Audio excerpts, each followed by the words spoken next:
¿Dónde hay más películas de terror mexicana? Right here, baby.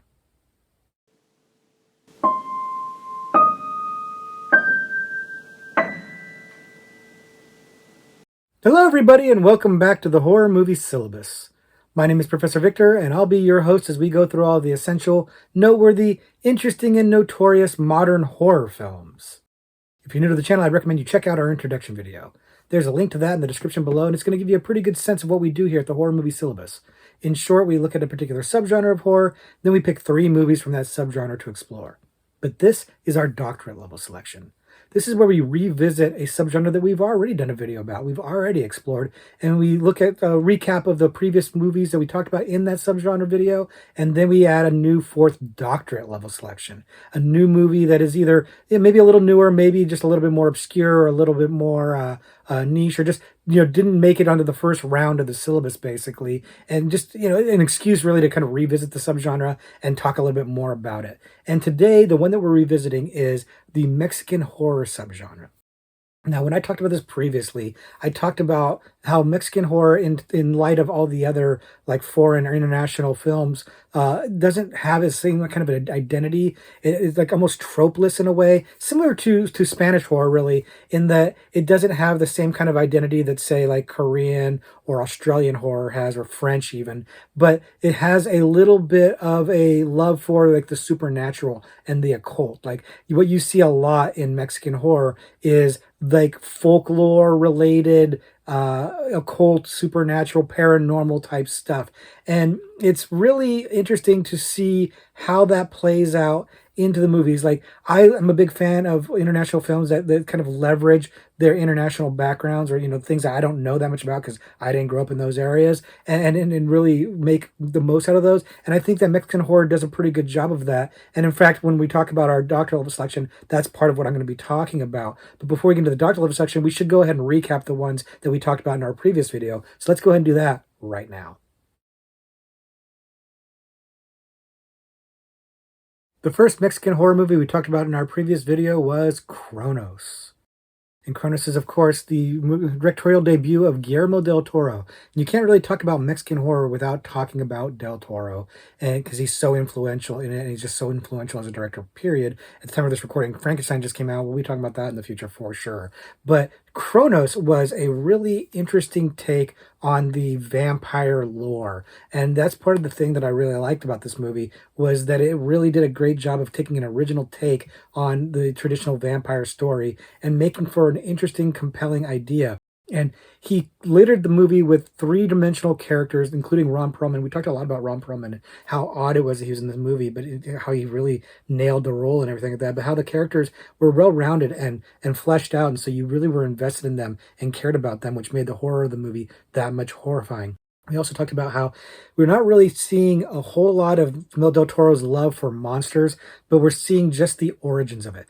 Just the seeds being planted for what Del Toro would become in terms of how he would beautify the grotesque and make monsters the protagonist and stuff. It's just about starting here, and it makes for a really interesting time capsule into seeing the evolution of Del Toro as a filmmaker, but it's also just a really great movie on its own right. The next movie that we talked about in our Mexican horror video was Here Comes the Devil. And we talked a lot about the kind of the debate of and the reaction of this movie, where some people found it to be really artistic and interesting, and other people found it to be a little pretentious and confusing. And I don't think that those things are necessarily mutually exclusive, but there are a lot of people that really love this movie, and then a lot of people who didn't particularly care for it all that much.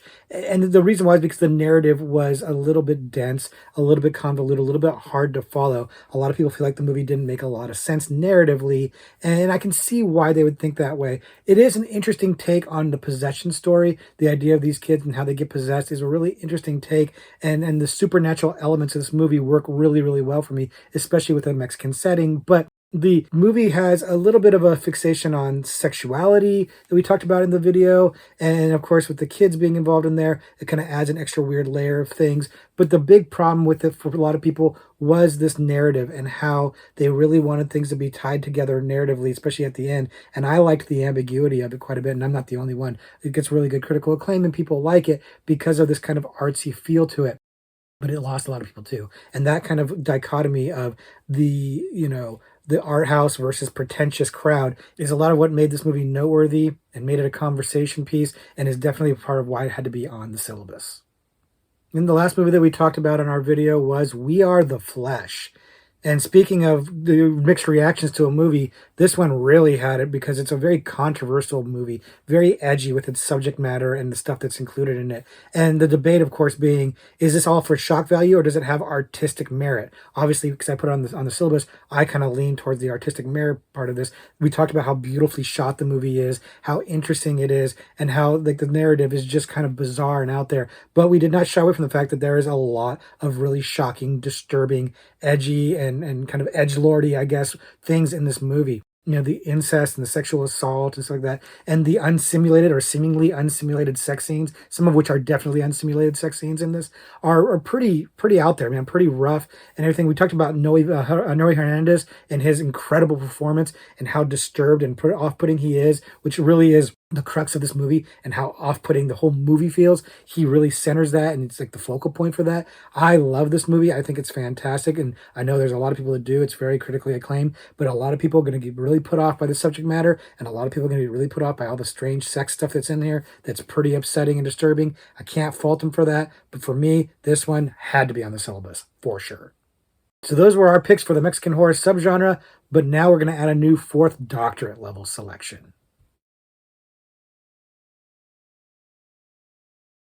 Our doctorate level selection for the Mexican horror subgenre is Tigers Are Not Afraid.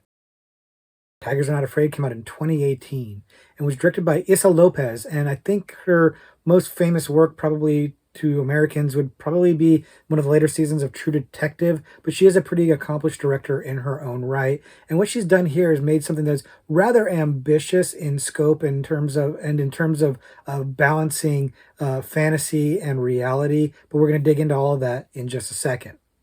First, if you haven't seen it before, the movie focuses on a young schoolgirl who comes home one day only to find her mother missing and presumably dead. And she's going hungry and is alone. And she winds up linking up with these street urchins, these other kids who are orphaned and living alone, as they're trying to dodge the cartel, the Mexican cartel that's basically controlling the city. Meanwhile, she's been given 3 wishes, and she wishes for her mother to come back. But she gets more than she bargained for with these wishes. She finds out that making these wishes lead to some unintended consequences, and hijinks abound as they navigate all of these troubles and tribulations. But we're going to go ahead and stop there so as to not spoil the movie too much. But the fantasy element of this with the wishes and some of the imaginative stuff in here is really a shining part of this movie that is otherwise really rooted in some gritty reality. When you look at Wikipedia for this movie, it describes it as a fantasy crime horror movie, which I guess is technically true, but it really kind of just undersells what is going on in this movie. This movie is doing a really interesting mix of this fantasy and this hard realism that feels a lot like Pan's Labyrinth, actually. We were talking about Guillermo del Toro a little while ago, and Pan's Labyrinth, which has this very fantastical elements to it, which everybody remembers and knows, forgets about the backdrop of the Spanish Civil War and how gritty the war stuff is in that movie. This feels very similar with the Mexican drug cartel, the war on drugs, and that kind of thing being the backdrop for this movie of this little girl and her wishes and her mom being missing. It's a really interesting juxtaposition. Now, I'll admit, it doesn't quite do the fantasy elements quite as well as Pan's Labyrinth, probably in large part because it doesn't have the same kind of budget. And maybe because it also doesn't have Guillermo del Toro imagining all of the creatures. But that said, it does a really great job with the fantasy elements. You know, it's got this whole thing with one of the kids does graffiti, and the graffiti becomes like animation, like animated tigers and stuff like that. It's really cool. It looks really good. And then, there's these little creatures that get conjured up when the little girl makes a wish, and they kind of like, these creatures do different things. And again, very reminiscent of Pan's Labyrinth, like the little creatures in Pan's Labyrinth. And the effects and the CGI aren't nearly as good as Pan's Labyrinth. Like, they're only okay. They're not great, but they're fine. They're not going to take you out of the movie. They're not ruinous. They're not so awful that they make you groan. So it doesn't really matter. They're still doing really well. But what's interesting about this is that, unlike Pan's Labyrinth, the fantasy elements of this are not the focal point of the movie. They're not the centerpiece of it. They are wonderful additions and little flourishes, but they're not the main focus of the movie at all. What the focus is this gritty real reality, this world that they've set this in, this real world that's set us in, that's just ravaged by the cartels and poverty and crime and death. It's awful. It's rough. You've got this group of kids that are your protagonist, mainly this little girl, but all of her friends that she makes, all these boys, and they're all in peril. They're all endangered. They've all suffered loss. They're all suffering from trauma. And it's really hard. It hits hard. Look, trigger warning, I suppose. Bad things happen to some of these kids. Like it's just, it's gonna happen. Like, and again, feels incredibly real. And the kids they cast for this are excellent. They do this really good job of having this kind of rough exterior, tough exterior, but they're really just scared little kids, and they come off very sweet, and you care about them. So when bad things are happening, it hits. It hits hard. I would say this movie is really light on the fantasy slash supernatural horror and really, really heavy on the real life, real world horror, because it's basically kind of giving you a glimpse into something that frankly here in America, we don't see quite so often, right? We have, all these things about immigration and stuff like that, but like what we don't see is the places people are leaving. And this shows it without it being ever preachy or anything like that. This is just the reality that these characters live in. And it's heartbreakingly sad to see the things they're going through, to see the loss and the trauma and the way that they have to deal with that trauma. And the fantasy elements of this movie are done in a way so that it's not even 100% clear that they're real, or that they're not just in this girl's imagination, right? Like as a coping mechanism of how she's dealing with the reality of her situation and the awfulness of what's happening to her and her friends and her family. And I think that's a neat thing that they don't really spell that out for you. They let you kind of decide for yourself if this is real or imaginary, if it's allegorical or if it's literal. And I think that's great. I think it's wonderful. This movie has gotten a lot of critical acclaim. I don't feel like it gets talked about as much. It does have a reputation. People do talk about it. And I think maybe part of why it doesn't like capture the imagination and get the same kind of buzz as like other famous, like things like Pan's Labyrinth, for example, is because it's not fun, right? It's a powerful movie. It's a very good movie. It's one I definitely think people should see,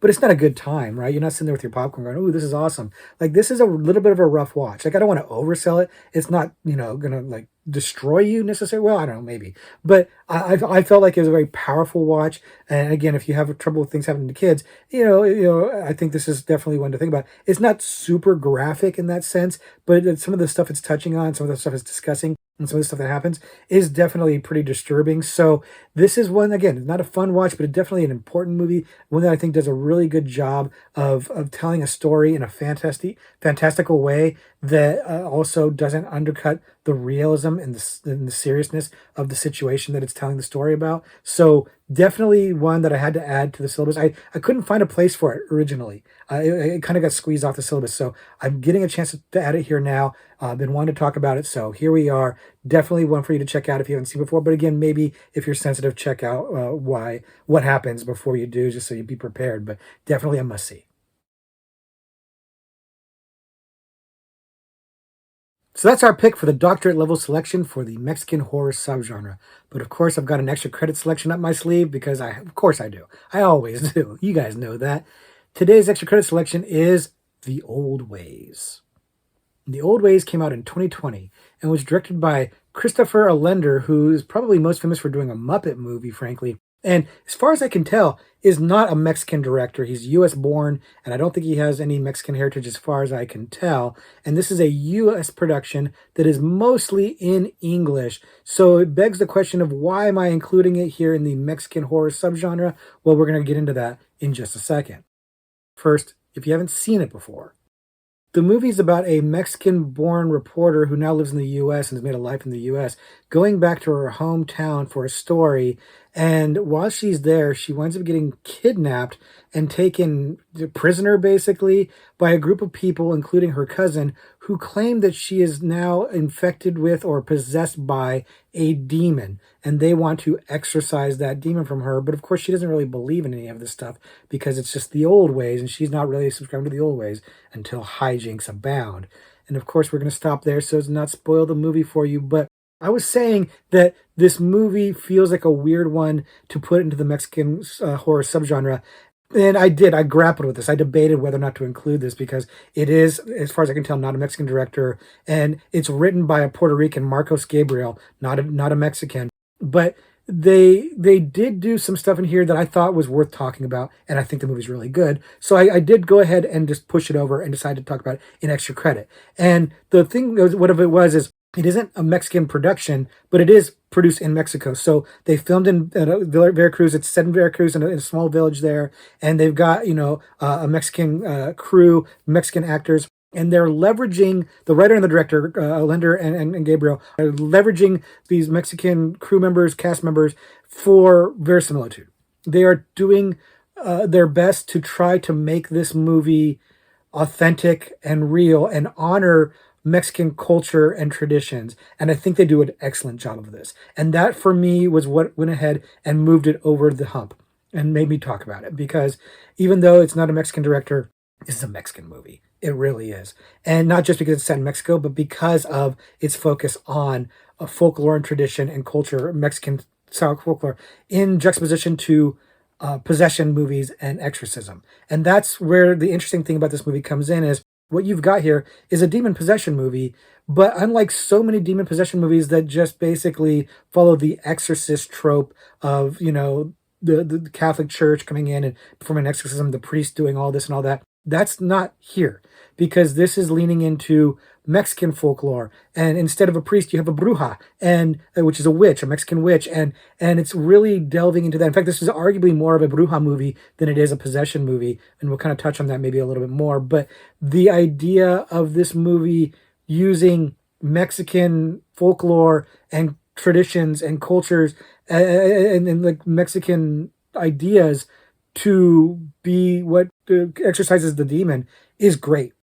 It's very cool. Like, you have this whole idea where this woman's been kidnapped and being treated for this demon possession, and the things they're using with the leche and the different totems and stuff like that is all feeling so much more reverential to Mexican culture. And it's just a nice twist. It's a nice change of things to not see the power of Christ compelling you again. There's no power of Christ compelling anything in this movie. It's really more like an ancient, older religion that's really dwelling with this and servicing the story in a way that works really well.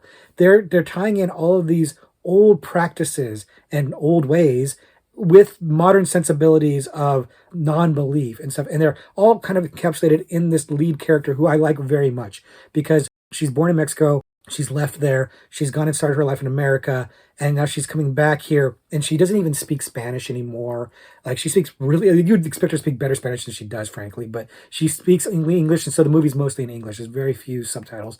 And the idea that she is really disconnected from her culture and her past and her homeland, and has to reconnect with it in order to defeat this potential evil is interesting. But on top of that is this layer that she doesn't think she's possessed. And as an audience member, you're not so sure either. There is an aspect of this movie that is arguably allegorical, and a slight spoiler, she has a drug problem. She has a heroin problem.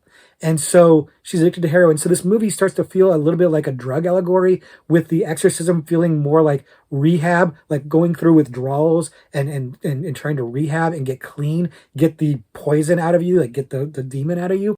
It's a little on the nose, except that this movie doesn't dwell on the allegory. It doesn't really focus on that. It's not an allegorical movie. It's not elevated horror.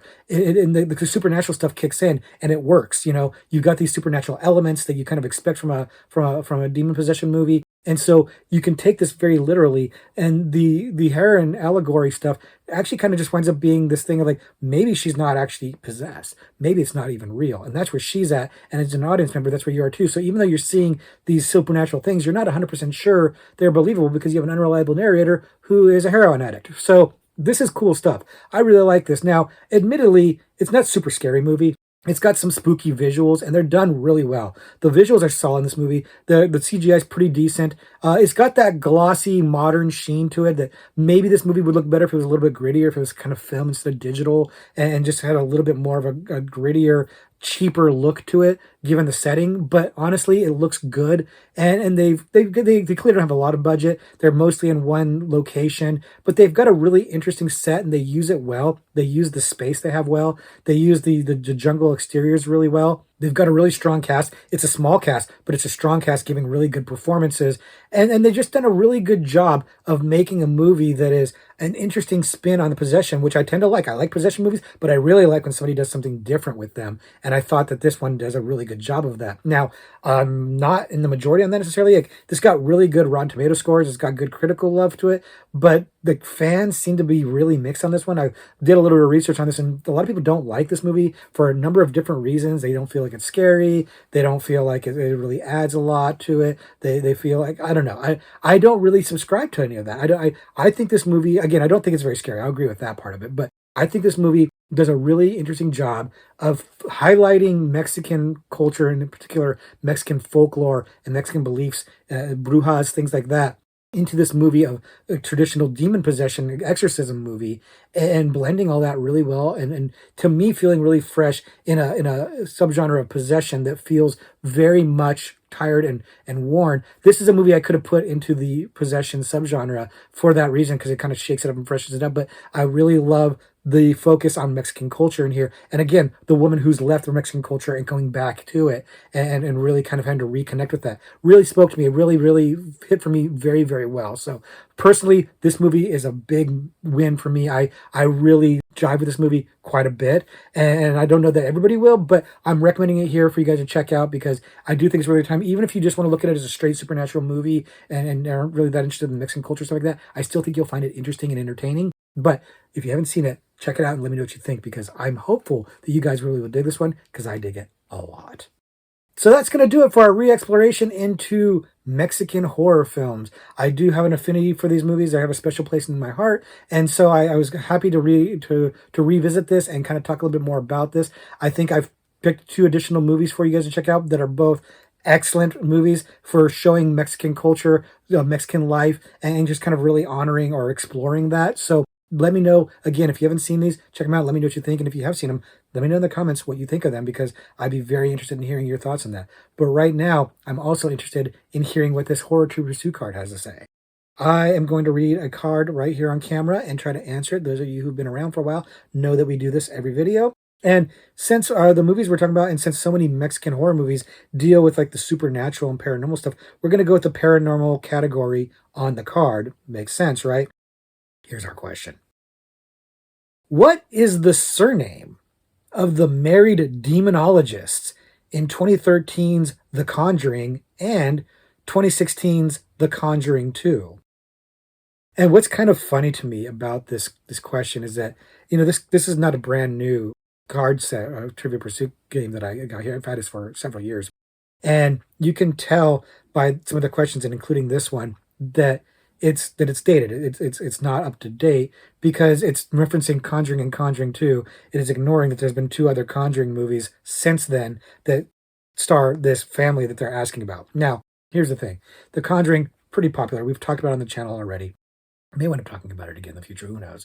But the family is also pretty well known, based on a real life family. These movies are based on a real life family, very controversial family. So I'm guessing a lot of you know the answer to this question, because it's so controversial. Again, super popular franchise. A lot of people, especially the younger people, really love this franchise quite a bit. And this family, they've become very popular because of these movies.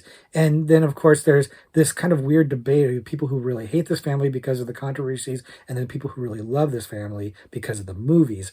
And I don't really care. I think the movies are fun. I think the people that they're based on is complicated at least, and probably worse. There's a lot of bad stuff. You guys can look that up if you know the name of the family. And that's the question. Do you know the name of the family? I do. 100% I know this. I'm betting you do too. So lock in your answer, and we're going to go ahead and answer the question. Okay, so the question is, it's the Warrens. It's Ed and Lorraine Warren. That is my answer. It's the Warren family. And the card says Warren. Just says Warren. So there you go. Yeah, that one was easy, right, guys? Like, you guys got that one. You knew the answer to that question. I'm betting every one of you knew the answer to that question. If you didn't, if you guessed something different, please let me know in the comments what you guessed, so I can kind of make fun of you for it. I won't. I'll be nice. But like that, they're so famous, and there's such controversy around them being charlatans and frauds and And look, they've been debunked, right? They've been debunked. People know that, that it was fake. A lot of it was fake. Whether or not they were frauds is something that I think is an interesting question, because apparently they didn't take any money from people other than for expenses for this stuff. They just wanted the fame. So that's interesting to me, and I think that would be something that I would have loved to see explored in a Conjuring movie, but of course that's never going to happen. Anyways, Conjuring tangent over. Thank you very much for hanging out to the end of this video. Thank you very much for listening to me talk about Mexican horror. If you've got Mexican horror suggestions, leave them in the comments below. You got any movie suggestions for me, leave them in the comments below. If it's something I haven't seen, maybe I'll check that out in a future video. But until then, I'm just going to say, class dismissed.